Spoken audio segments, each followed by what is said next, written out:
ఇప్పుడు పెద్దలు గౌరవనీయులు కంచం శ్రీకాంత్ గారు వచ్చి రెండు మాటలుగా కోరుతున్నాం.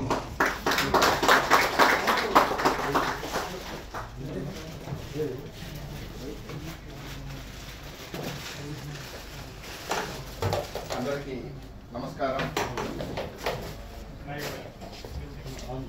సెట్టిగుంట సేవా సమితి సభ్యులందరికీ 10వ వార్షికోత్సవ శుభాకాంక్షలు. సెట్టిగుంట అంటే నాకు నా సొంత ఊరు లాంటిది. ఈ సెట్టిగుంట సభ్యులందరూ కూడా నా సొంత అన్నదమ్ములు లాంటి వాళ్ళు మీరందరూ కూడా. ఈరోజు ఎక్కడో పుట్టి ఎక్కడో పెరిగి చిన్నప్పటి నుంచి కూడా ఎన్నో అవస్థలు పడి మనం చదువుకునేటప్పుడు కావచ్చు, మనం చదువుకున్న బడి కావచ్చు, మన ఊర్లో ఉండే గుడి కావచ్చు, ఆ పరిసరాలు కావచ్చు, మన ఆడవాళ్ళు పడే ఇబ్బందులు కావచ్చు, ఇవన్నీ కూడా మీరు చిన్నప్పటి నుంచే కూడా ఆ మనసులో అవన్నీ కూడా పెట్టుకొని అరే ఎప్పుడు మన ఊరు బాగుపడుతుంది, మన ఊరికి ఎప్పుడు అన్ని రకాల సౌకర్యాలు వస్తాయని చెప్పి చిన్నప్పుడు అంతా కూడా మీ మనసుల్లో ఉండే ఉంటుంది. ఆ ఉండబట్టే ఈరోజు ఊరి బాగోగుల కోసం ఊరికి ఏం కావాలి అని చెప్పి ఈ రోజు పొట్టకూటు కోసం బతుకు తెరుగు కోసం ఇక్కడికి వచ్చి తలా రూపాయి సంపాదించుకుంటూ ఒక 10 రూపాయలు మీ సంపాదన అయితే దాంట్లో 9 రూపాయలు మీ ఇంటి కోసం ఖర్చు పెట్టి 1 రూపాయిని నీ ఊరి బాగోగుల కోసం నువ్వు ఖర్చు పెడుతున్నావంటే ఎప్పుడు కూడా ఒకటే మాట చెప్తూ ఉంటాను నేను, కోట్లు ఉన్న వాళ్ళు కోటీశ్వర్లు కాదు, మనలో ఉన్న దాంట్లో తోటి వారికి సహాయపడాలి, సమాజానికి బాగుపడాలి, సమాజానికి ఉపయోగపడే కార్యక్రమాలు చేయాలని చెప్పి ఎవరైతే ఆలోచిస్తారో వాళ్ళే నిజమైన కోటీశ్వరులు. ఆ కోటీశ్వరులే మీరు.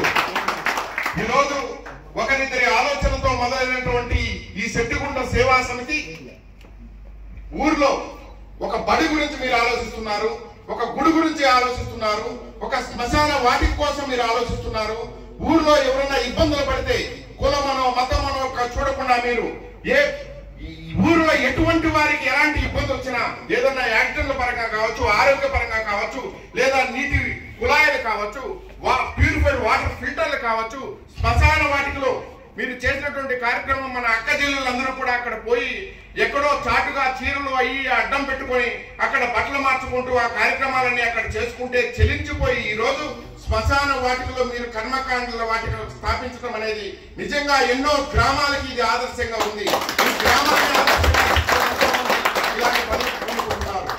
దీంట్లో పెద్దలు పిల్లలు అందరూ ఉన్నారు, అందరూ సమానమే. నేను ఎప్పుడు కూడా ఒకటే చెప్తుంటాను, మన అధ్యక్షులు అన్నకూడదు కానీ నాకెంత తమ్ముడైనా కానీ మీకు అధ్యక్షులే కోలా మురళీ గారు. ఆయన మురళీ గారితో నేను ఎప్పుడు మాట్లాడినా అన్నా వాళ్ళు ఎవరూ లేని నేను ఎంతన్నా నేనేం చేయగలుగుతానన్నా వాళ్ళందరూ కూడా ప్రేమతో అభిమానంతో ఊరిపై ఉండే అభిమానంతో చేయి కలిపి ఈ సంస్థని ఈ రోజు ముందుకు తీసుకుపోతున్నారు అంటున్నారు. ఎస్, మీరందరూ కూడా ఉన్నారు, అందరూ సమాన బాధ్యతలు తీసుకుంటున్నారు, మిమ్మల్ని ఆదర్శంగా తీసుకుని. ఎందుకంటే మన కోసం మనం బ్రతకడం అనేది ప్రతి ఒక్కరు చేస్తుంటారు. లగ్జరీ కార్లు కొంటాం, లగ్జరీ సూట్లు వేసుకుంటాం, మన పిల్లలకు లగ్జరీ ఆట వస్తువులు కావచ్చు, సెల్ ఫోన్స్ కావచ్చు, అన్ని కొనిస్తాం. కానీ మనతో పాటు సమాజంలో ఎవరైతే ఇబ్బందులు పడుతున్నారో వాళ్ళ కోసం ఆలోచించారు చూడండి, చాలా గ్రేట్. మీరు ఇదే విధంగా ముందుకు తీసుకుపోతూ ఈ సెట్టిగుంట సేవా సమితి అనేది ఈరోజు 10వ వార్షికోత్సవమే కావచ్చు, 100 సంవత్సరాలైనా మీ తరం మారినా రాబోయే భావితరాలకు ఆదర్శంగా ఈ సంస్థను మీరందరూ కూడా ముందుకు తీసుకుపోవాలి. చిన్న చిన్న భేదాభిప్రాయాలు, చిన్న చిన్న ఈర్ష్య ద్వేషాలు అనేది ప్రతి చోట కూడా సహజమే. వాటిని అన్నింటినీ కూడా అధిగమిస్తూ మనం చేస్తున్న కార్యక్రమం వాళ్ళకి పోయి చేరుతుందా, ఆ అభాగ్యులకు ఆ నిస్సహాయులకు మనం చేస్తున్న సహాయం చేరుతుందా, అది ఒకటి మాత్రం ఆలోచించండి మిత్రులారా. ఒక్కరిగా పోతే ఒక కుటుంబాన్ని మీరు ఆదుకోలేకపోవచ్చు.